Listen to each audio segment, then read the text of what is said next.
Selamat datang di channel Ye Chen Ping Mania. Terima kasih kepada Tuan Rahim Awang dan Tuan Mohriduan yang sudah berlangganan di channel Ye Chen Ping Mania. Semoga dilancarkan rezekinya dan diberikan umur panjang yang penuh keberkahan. Terima kasih kepada semuanya yang sudah like dan subscribe. Semoga selalu diberikan kesehatan dan kesuksesan. Naga tak terkalahkan bab 7428 sampai bab 7429. Tang Sihai berkata, "Jangan khawatir, Nyonya Ye, kami tidak akan berani menyembunyikan hal ini dari Tuan Muda selamanya. Setelah semuanya beres dan Tuan Muda telah membalas dendam, kami, sebagai pelayan, tentu akan mengatakan yang sebenarnya kepadanya." Xiao Churan mengerutkan bibirnya, lalu mengangguk setelah berpikir cukup lama.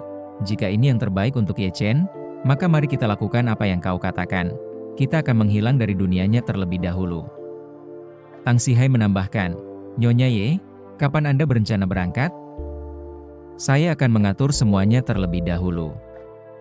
Xiao Churan ragu-ragu, berpikir sejenak sebelum berkata, "Ye Chen dan aku membuat rencana untuk pergi ke Maladewa untuk merayakan tahun baru.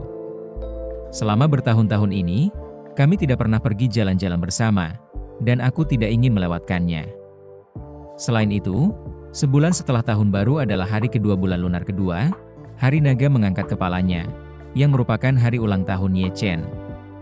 Aku ingin merayakannya bersamanya. Apakah itu terlalu berlebihan?" Tang Sihai mengangguk mengerti.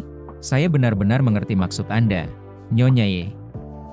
Apakah Anda punya rencana untuk hari kedua bulan lunar kedua? Atau kemana Anda akan pergi? Saya bisa mengaturnya." Xiao Churan menggelengkan kepalanya. "Aku tidak tahu bagaimana Ye Chen berencana untuk merayakan ulang tahunnya tahun depan. Aku akan bertanya padanya terlebih dahulu. Dan setelah diputuskan, bagaimana aku harus memberitahumu?" Tang Sihai segera menjawab, "Saya akan tinggal di kuil Qixia selama ini. Anda dapat menemui saya di sana jika Anda membutuhkan sesuatu." "Baiklah," Xiao Churan mendesah pelan, ekspresinya agak bingung. "Tuan Tang, saya cukup lelah hari ini. Jika tidak ada yang lain, saya akan kembali sekarang."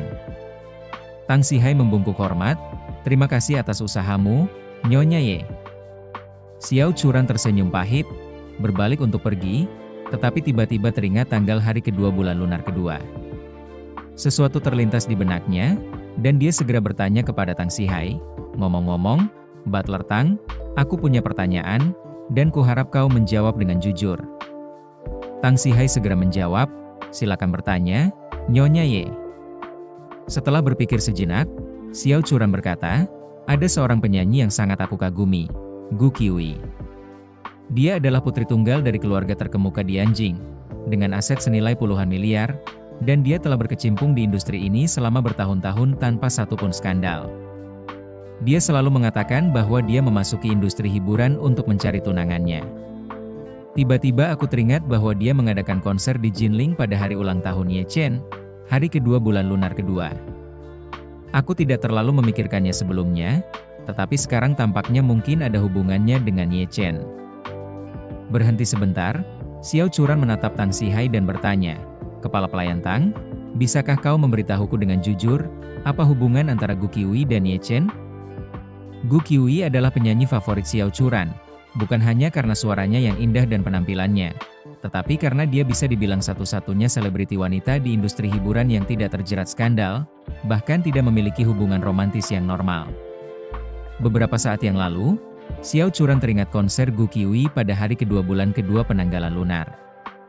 Pertama, waktunya, hari itu adalah hari ulang tahun Ye Chen, dan Gu Qiui memilih hari itu untuk menggelar konser di Jinling. Xiao Churan mengira itu hanya kebetulan, tetapi setelah mengetahui latar belakang Ye Chen, dia merasa itu bukan sekadar kebetulan. Kedua, Gu Qiui selalu mencari tunangannya, sebuah fakta yang diketahui di industri hiburan. Xiao Churan tidak menghubungkannya dengan Ye Chen sebelumnya, tetapi sekarang dia bertanya-tanya apakah itu ada hubungannya dengan hilangnya Ye Chen dari lingkungan sosial aslinya saat masih kecil. Terima kasih masih menyimak channel Ye Chen Ping Mania. Terakhir, penampilan Gu Qiui di konser. Ia mengenakan gaun pengantin dan menyanyikan Tomorrow I'll Marry You. Xiao Churan tidak terlalu memikirkannya saat itu, Tetapi sekarang, mengingat semua hal ini, tampaknya gaun pengantin itu ditujukan untuk Ye Chen, dan lagu itu dinyanyikan untuknya. Baru saja, ketika dia memberitahu Tang Sihai bahwa dia ingin merayakan ulang tahun Ye Chen sebelum menghilang dari sisinya, dia tiba-tiba teringat konser itu, dan semakin dia memikirkannya, semakin ada yang terasa aneh. Tang Sihai agak terkejut ketika Xiao Churan menanyakan pertanyaan ini.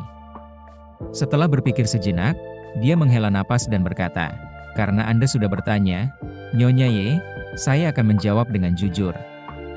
Orang tua Nona Gu adalah sahabat karib orang tua Tuan Muda. Kedua keluarga itu mengatur pernikahan ketika mereka masih muda, dan menjodohkan Nona Gu dengan Tuan Muda. Bahkan setelah Tuan Muda menghilang sejak awal, Nona Gu selalu percaya bahwa dia adalah tunangannya." Hati Xiao Churan terguncang.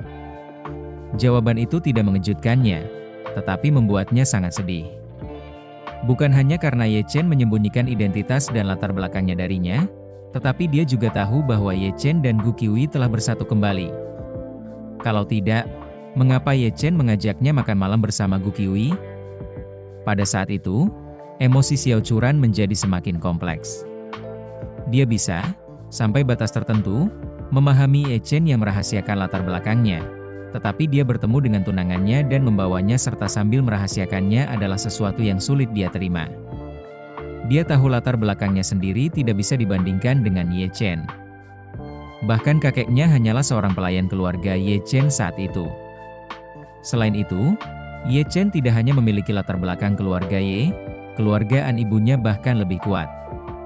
Kesenjangan di antara keduanya hampir seperti antipode dalam geografi, titik di sisi berlawanan bumi, jarak terjauh yang mungkin. Melihat Gu Qiui, bahkan Xiao Churan merasa dialah yang benar-benar cocok untuk Ye Chen.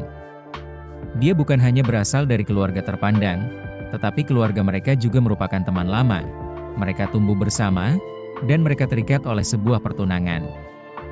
Dari sudut pandang manapun, dia jauh lebih cocok untuk Ye Chen daripada Xiao Churan.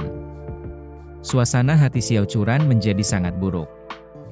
Di hadapan Gu Qiui, dia merasa sangat rendah diri dan tidak bisa dibandingkan. Jika memang begitu, apa hubungan pernikahannya dengan Ye Chen? Ketika dia menikahinya, dia tidak mencintainya. Itu hanya karena dia berjanji kepada kakeknya, jadi dia tidak pernah berpikir untuk menceraikannya. Sekarang, rasanya lebih seperti memenuhi janji kepada kakeknya.